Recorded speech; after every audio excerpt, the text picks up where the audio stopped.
So welcome to the class. I'm sure that you are probably a little bit curious about who I am and my expertise and what brings me to teaching this specific class for you. So I'm going to give you the rundown of what I think is important about me, what I think you should know about your professor, your digital communication expert, your guide through communication over the next 8 weeks. So here are the top things that I think you should know. One, I am a single mother of 3, so I have 3 little mini-me's. Anya is 7, Cobus will be 5 on November 27th, and my mini Titus is 2 going on 20. And when I say he's going on 20, I mean he's speaking in full sentences, giving directions, bossing everybody around, eating peanut butter off of spoons. I hope he doesn't break in during this video asking me to get him a snack, because I'll have to stop the video and get him a snack. They are my everything. Everything that I do, I basically do for them. Even my joy of professorship, which I had long before they were born. I ultimately think that I'm creating better content, much more succinct and effective content, because I want to spend more time with them. And I hope that the things that I've learned along the way, you can tap into and maybe adopt in your own practices, just because as a DIY creator, I have found some pretty awesome ways to save on time and to create in the wee hours of the middle of the night when my minions are tucked away. And hopefully they don't get up trying to ask me for a glass of milk in the middle of the night. I know there are mothers in this class. I've listened to all of your introduction videos, and so if you're a parent out there, just give me a right on and say that you feel me. I think that being a parent is priority. You have to know that about me. You have to know that you're going to see videos with my children in them. You have to know that that's a part of my work-life balance, that I really have a lot of joy in being a parent, and I take just as much joy and passion in being a professor. So I mentioned a little bit earlier that I've been a professor for a long time, much longer than the 7 years of my oldest life. So let me back up and tell you that I received my bachelor's degree in journalism with a minor in theater from California State University, Chico. And while I was at Chico State, I competed nationally for the speech and debate team. So I've always been a very competitive person, but also a very community-based advocate in terms of I wanted to feel as if I belonged to a specific community. The speech team was a way for me to use my voice and to put my message out there. I did competitive poetry, competitive drama. I put together and wrote plays. It was just such a fantastic experience being able to travel all around the country every weekend for the 3 years that I was at Chico State. Before I was at Chico State, I attended a year at Xavier University, which is a historically black college or university in New Orleans, Louisiana. And so I had an amazing time there, but I'm from Cali, Sacramento, California, and I got a little homesick, so I ended up back at Chico State.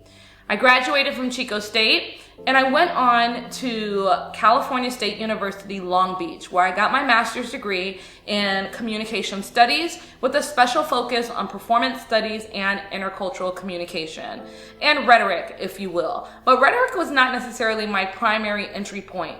What I was really interested in was, how do people perform their everyday identities, their cultural identities, who they are in the world? How do they perform that? And what is the impact of understanding how we behave and the patterns of movement between peoples, both individually and as groups? That was what I was interested in. And most specifically, I was interested in studying that within the arts. So I looked at poets and playwrights and performing artists and dancers and filmmakers and just anybody who was creating art in a way that was designed to impact other people. That was something that I was invested in. And I had a fantastic time at Cal State Long Beach. They really invested in me, and somebody reached out, Dr. Mark Rich, and said, hey, you should think about getting a doctorate. And I said, I never really thought about that before. I'm a first-generation college student, and so even getting a master's degree was something that was phantasmical to me. So now that someone was offering me the opportunity to see a PhD, right, a professional degree as an opportunity, as a window, as a place for me to go, I turned to my family, who, again, I was the only one who had ever had any type of college experience to this level. And I said, what do you think? Because my dad was sick. He is a cancer survivor. He's a 2-time heart attack survivor. And at that time, we as a family were definitely going through a lot of health issues. And they just really encouraged me and supported me. So I ended up moving out to Carbondale, Illinois, which is a little town right outside of St. Louis, about 2.5 hours, and about an hour and 20 minutes outside of Nashville, Tennessee, or above Tennessee, if you will. I might be a little off on the mileage to Tennessee. Don't quote me on that. All of this to say, I entered my PhD program with a lot on my plate, but I was determined to do my very best. And in Carbondale, where literally the town was made up of college students and just the locals, there were like 12,000 college, there were 25,000 college students, and when they left, the town like reduced to like half. That's how many people were there for the college experience. And that was amazing. Actually, Carbondale had some of the leading most experts in the area. My particular program, which had an emphasis on performance studies, was fantastic. So yeah, I spent 2.5 years out there studying before I had to take my very citified, urbanized self back to California, where I was able to teach at the community college and the 4-year university level in the area of communication. And I got my doctorate, and I've been doc for the last 10 years. It is officially my 10-year anniversary. I celebrated my 10-year anniversary this past May. And so I've been living it up in my professional professorship, whatever you want to call it. I love teaching. I love doing what I do. And most importantly, I love impacting the students that I come into contact with. Even in the online experience, you would be surprised how many students I really get to know, even though they're my online student. Right? So don't think that I'm going to be one of those professors who just kind of sits back and check marks and lets the automation on the quizzes roll. No, in fact, I don't have any quizzes in any of my classes. You don't have any exams in any of my classes. I'm not necessarily interested in multiple choice or you defining the terms for me.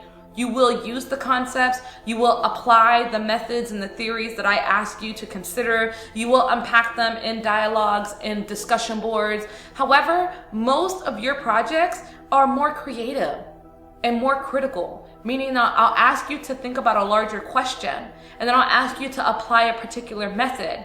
And then the outcome is this creative project that you've been able to put together. So for instance, this week we're focused on Master the Minute. Every day, I am going to challenge you to create a 1-minute speech dedicated to a specific topic. Every day. Why did I choose to spread it out every day where a new topic was released? Because I want us to get into the habit of checking into our community on Canvas. And even though I didn't do this for 21 days because we're only in an 8-week class, y'all know the saying, it takes 21 days to make a habit, 90 days to make a lifestyle. This is helping us to get into the habit of actually enabling and empowering our voices on an everyday basis. You get the prompt, you take 15 or 20 minutes to answer the question, you press record, you spit out a 1-minute soliloquy that's amazing, you post it, you get some feedback.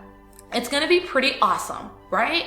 So just know that I'm not your traditional instructor. Yes, there are some things that are much more traditional, but I enter things in a very collaborative, creative manner so that you might be a little bit outside of your comfort zone. All that I ask is that you embrace that, because the more that you embrace that, the easier it's going to be for us to make this an absolutely awesome and amazing experience for the next 8 weeks. So, are there any other things that you need to know about me personally outside of my educational background, outside of my parental kind of responsibilities? Sure, you should know that I am half black, half Filipino. I identify as being a black woman, but don't get it twisted. My Islander comes out. I will tear up some lumpia and pancit and rice any given day. My favorite meal is adobo. Somebody asked me if I like bologna. Nah, I don't like bologna. but I'll get to that in the question and answer section, which will be a whole nother video for you all. And so just know that I'm a pretty upbeat, fun-loving, easygoing person. I like deadlines because deadlines are lifelines. I like structure. I like organization. I like to be effective. So if you need anything, email me, because I know that we don't have a traditional classroom space where you're gonna drop in 1, 2, or 3 times a week to say, hey, just checking in to make sure that we're on the same page. We don't have that.